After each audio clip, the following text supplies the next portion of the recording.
Assalamualaikum. For today's video guys, gagawa pala tayo ng biko. Bali ito pala yung first time na gagawa ako ng biko dito sa Bangladesh. Naku, sa tinagal-tagal na nga pala nang hindi ako nakapagluto, parang hindi ko na rin alam kung paano ba sisimulan. Meron pala ako nabiling malagkit noon. Matagal na, pero ngayon ko lang naharap iluto. Niremind na nga rin ako ng biyanan ko kung iluluto ko ba yun o hindi. So ngayon nagkaroon tayo ng oras guys.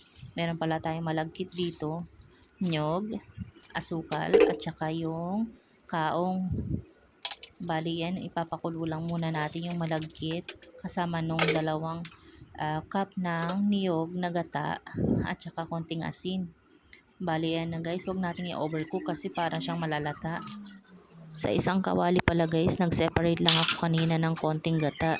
Diyan natin itutunaw yung asukal at saka yung kaong para yan yung magiging sauce ng ating biko sa ibabaw. Pag natunaw na yan guys at medyo kumulo na siya, saka natin ilalagay yung sinaing nating malagkit.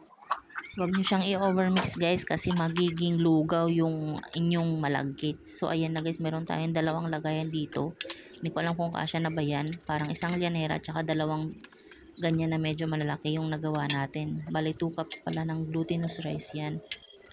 Medyo pumalpak tayo guys kasi maputla yung ating biko, pero okay na yan kasi hindi naman masyadong brown sugar yung ginamit natin.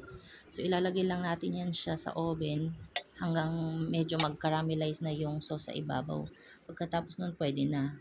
So ayan na guys yung ating biko. Okay na rin, 'di ba? So kain na. Salamat.